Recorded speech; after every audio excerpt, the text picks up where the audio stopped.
ọ̀pọ̀lọpọ̀ messages ló ti tẹ̀ mí lọ́wọ́ tí àwọn èèyàn ti fi ṣọwọ́ sí wa lórí prógrámù kan tí mo mú wá lánàá lórí ìkànnì yìí nípa ọ̀rọ̀ tí Awikonko tó sọ lórí bí aáwọ̀ àárín kábíyèsí Ọọ̀ni tilẹ̀ Ifẹ̀ àti kábíyèsí Aláàfin tìlú Ọ̀yọ́ nígbà tí ẹni tí í ṣe agbóhùnsáfẹ́fẹ́ tí ó tún jẹ́ ògbóǹtarìgì nípa ká fi ọ̀rọ̀ wani lẹ́nu wò ìyẹn Délé Adéyanjú Àgbálẹ̀tù tí ó ń ṣe ìfọ̀rọ̀wérọ̀ pẹ̀lú Awikonko ó ní àwọn ọ̀rọ̀ yẹn ti jẹ jáde. Mo wá mú díẹ̀ wá nínú interview yẹn láti fi jẹ́ pé kó máa jẹ́ bí ẹ̀rí máa jẹ́ mi nìṣó nínú àwọn ètò tèmi gan ti ṣe lórí ìkànnì yìí nípa bí aáwọ̀ àárín kábíyèsí Aláàfin tìlú Ọ̀yọ́ àti Ọọ̀ni Ile Ife ṣe bẹ̀rẹ̀. Mo mú fídíò yẹn wá, ẹ má jẹ́ kí n padà sẹ́yìn. Ọ̀pọ̀lọpọ̀ àwọn èèyàn wá wo fídíò yẹn lórí ìkànnì yìí, wọ́n wò ó, wọ́n wá comment. Lẹ́yìn tí wọ́n comment sísàlẹ̀ fídíò yẹn ni wọ́n tún wá ń fi ọ̀pọ̀lọpọ̀ messages ni wọ́n ti fi ń ṣọwọ́ sí mi gan tí wọ́n sì fẹ́ kí n mú wá kí n kà síta.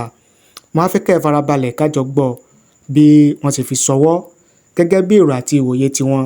Ṣùgbọ́n kí n tó mú wá, ẹ jẹ́ kí n mú messages àbí kí n pè ní comment àwọn èèyàn lórí bí kábíyèsí Olúbàdàn tilẹ̀ Ìbàdàn Ọba Sẹ́nitọ̀ Ràsídì Adéwọ̀lú Ládọjà bí wọ́n ṣe gbéra tí wọ́n lọ ṣe àbẹ̀wò ìkíni sí gómìnà ìpínlẹ̀ Èkó Lagos State Governor ìyẹn Sanwó-Olú. Àwọn èèyàn wá fi messages wọ́n fi ránṣẹ́ gẹ́gẹ́ bí ìwòye àti èrò titi wọn. Ṣùgbọ́n kí n tó mú wá, ẹ jẹ́ ká wò ó ká gbọ́ ohun tí kábíyèsí Olúbàdàn tilẹ̀ Ìbàdàn Ọba Sẹ́nitọ̀ Ràsídì Adéwọ̀lú Ládọjà, ẹ jẹ́ ká gbọ́ ohun tí wọ́n wí, ohun tí wọ́n sọ nígbà tí wọ́n bá gómìnà ìpínlẹ̀ Èkó gómìnà Sanwó-Olú tí wọ́n bá wọn sọ̀rọ̀. Tá a bá wá gbọ́ tán kí n wá mú èrò àti ìwòye àwọn èèyàn kí n wá mú wá fún wa.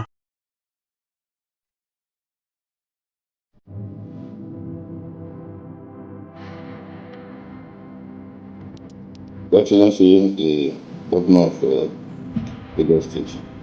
It's a pleasure to be here today because many of you don't know that I'm also a Christian.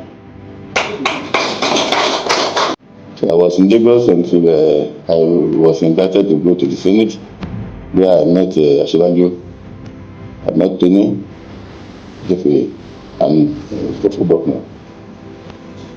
You see, I'm in Lagos. I'm not a new person in Lagos. Welcome back. During my coronation, Lagos played very important role. Very important role. I called up with Mr. President. I said, Mr. President, I'm fixing the coronation for the 26th of September. Are you coming? He said, yes, I am coming. I was surprised because I expected him to say, I will look into my diary. But because I am coming, and indeed he came. So I'm glad to say thank you, Mr. Governor, for the role he and the Christians played during the coronation. Lagos people, will you do Kabiyesi one more time?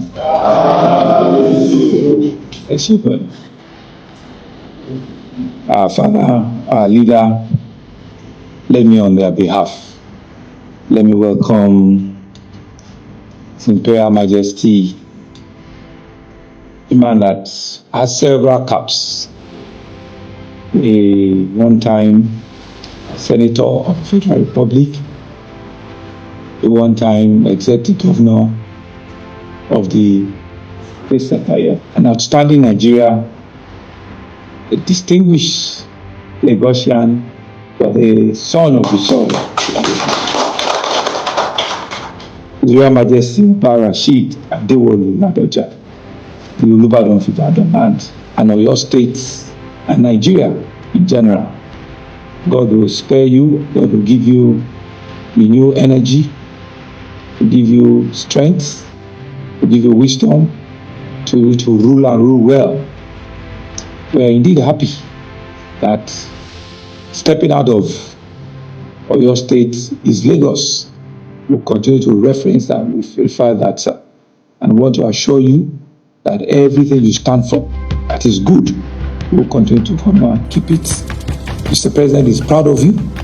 Mr. President identify with you as an elder statesman, as a statesman, and as someone that even came out. Once again, sir, we thank you, sir, for coming. We wish you a safe journey back, and we'll record this as a very historic day for us in Lagos. Thank you very much and God bless. Òun náà ni ẹ ti gbọ́ gẹ́gẹ́ bí àwọn ọ̀rọ̀ eléyìí táwọn oníròyìn fẹ́ ká rí tàbí fẹ́ ká gbọ́, òun náà ni ẹ gbọ́ tí a mú wá fún yín yẹn. Ẹ wá jẹ́ kí n mú ohun táwọn èèyàn ń wí, ohun tí àwọn èèyàn ń sọ gẹ́gẹ́ bí ìwòye àti èrò títí wọn nípa kábíyèsí Olúbàdàn ti ilẹ̀ Ìbàdàn. Ẹ jẹ́ kí n mú wá. Salaudeen Káyọ̀dé wọ́n ní this Olúbàdàn is a unique Ọba in Nigeria. He is probably the only Ọba who has seen it all. He was the pioneer chairman of GT Bank. He was proud member, chairman of many corporate entities. He was senator. He was a governor. Please, let's give respect to who is due. Kábíyèsí o, kádé pẹ́ lórí bàbá. Gẹ́gẹ́ bí ọ̀rọ̀ Mr. Káyọ̀dé nìyẹn. Alhaji Ismail wọ́n ní I see all of you clamoring that His Imperial Majesty should be used for Baba instead of His Royal Majesty. Wait this Imperial Majesty is it culinary? Gẹ́gẹ́ bí wọ́n ti gbé kalẹ̀ tí wọ́n nìyẹn. Manzoor Abdulkareem àwọn ní you are lucky to be visited by the King of Ibadan, a king of the town, like a cluster of 10 towns making Ibadan. Our king visitation should be rewarded. Economic benefits of Lagos should be fed here. No Lagos, no southwestern state. We want the impact of the chant state and chant economy be fed here. The state of aquatic splendor. The state no state can fight with unless that state don't want to navigate Atlantic Ocean to carry abroad their produce or travel abroad through the ocean. Kindly visit Lagos and see the gradient of waters. Okay, we greet the Lagos state for always showing respect and native intelligence to flock with the elders, and thank you for giving our king befitting welcome. Okay, Prince Adeyemo Adejare wọ́n ní wọ̀lúòsà Arusa the first our Olúbàdàn. Taofeek Adébáyọ̀ wọ́n ní we welcome the Olúbàdàn of Ibadan land to the office of His Excellency Governor Babajide Sanwo-Olu. May the courtesy visit not be the last one on the roll for the stool and Lagos house. Kábíyèsí àbí Ògúnṣínà Olúwaṣe wọ́n ní Kábíyèsí Ládọjà is referred to His Imperial Majesty, not His Royal Majesty. Please take note. Okay. Adébíyì Máyọ̀wá wọ́n ní àwọn Ìbàdàn people said their Kábíyèsí should be properly called Imperial Majesty. Which empire is he ruling over? The same thing the Alaafin is doing that is irritating most people these days. His Royal Majesty, His Majesty, His Royal Highness are the most appropriate appellation, not imperial ruler. Okay, gẹ́gẹ́ bí ọ̀rọ̀ Adébíyì Máyọ̀wá nìyẹn. Masud Abiodun wọ́n ní see we the Yoruba showing love to each other, but some people are declaring sit at home. Prince Adekoya Adesile wọ́n ní next time His Imperial Majesty Ọba Dr. Senator Rasheed Adewolu Ladoja Arusa the first, the Olúbàdàn of Ibadan land and chairman Oyo State Council of Traditional Rulers and Chiefs. Yekini Kazeem wọ́n ní first Olúbàdàn that his presence intimidate her. I no one mention name. Solomon Aderogbin wọ́n ní one of the best Obas in Yoruba land has come to visit you, sir, and I am very happy with where you receive him and not the Oba that loves shaking hand up and down, sir. Azeez Odubona wọ́n ní I think Babajide Sanwo-Olu is playing wise game here. If to date our referred king, His Royal Majesty Ọba Ilé-Ifẹ̀ of Èkó Ọba Rilwan Akiolu is still His Royal Majesty, then Olúbàdàn will still be regarded as His Royal Majesty in Lagos because no nowhere be it by history or whatever is Ibadan supreme to Oba of Lagos Imperial is just governmental title. Okay, gẹ́gẹ́ bí ọ̀rọ̀ àti ìwòye àwọn èèyàn òun náà ni ẹgbọ́ tí a mú wá fún yín yẹn nípa ti kábíyèsí Olúbàdàn tilẹ̀ Ìbàdàn bí wọ́n ṣe lọ kí kábíyèsí bí wọ́n ṣe lọ kí gómìnà ìpínlẹ̀ Ògùn gọ́fúnà Babájídé Sanwó-Olú àti bí gọ́fúnà Sanwó-Olú bó ṣe àdírẹ́sì kábíyèsí Olúbàdàn ti ilẹ̀ Ìbàdàn òun náà lẹ́gbọ́ tí a mú wá fún yín yẹn. Kí ni ìwòye àti èrò ti yín ẹ fi ṣọwọ́ sí wa ní àyè comment nísàlẹ̀ fídíò yìí a kà á sì ṣe àgbéyẹ̀wò rẹ̀ gẹ́gẹ́ bí ìṣe wa. Kí lẹ fẹ́ ká mú wá, kí ni ẹ fẹ́ ká gbéyẹ̀wò lórí ìkànnì yìí, ẹ jẹ́ ká mọ̀ láàyè comment nísàlẹ̀ fídíò yìí. Bóyá yín sì fẹ́ lóhun tẹ́ ẹ fẹ́ bá wa sọ ní abẹ́nú tẹ́ ẹ fẹ́ ká gbé síta, ẹ̀rọ ìbánisọ̀rọ̀ tí ẹ fi pè mí ti WhatsApp nìkan ni o 07063291779 lẹ́ẹ̀kan sí 07063291779 òun náà ni ẹ̀rọ ìbánisọ̀rọ̀ WhatsApp tí ẹ fi bá wa sọ̀rọ̀ lábẹ́ aṣọ. Ẹ ṣé o, àdúpẹ́ àmọ̀rírì yín. Ẹ jẹ́ kí n dé iléeṣẹ́ Ideas Enterprise, iléeṣẹ́ tí wọ́n lórúkọ rere, iléeṣẹ́ tí wọ́n gbọ̀rẹ̀kẹ̀jigẹ̀, iléeṣẹ́ tí wọ́n ní ìrírí àti òye nípa bá a ṣe bá ní fi orúkọ iléeṣẹ́ sílẹ̀ pẹ̀lú àjọ Corporate Affairs Commission CAC. Bóyá ẹ̀yin fẹ́ fi orúkọ iléeṣẹ́ yín sílẹ̀, ìyẹn business name, àbí ẹ fẹ́ upgrade business name yín sí liability company, wọ́n ń ṣe ní iléeṣẹ́ Ideas Enterprise.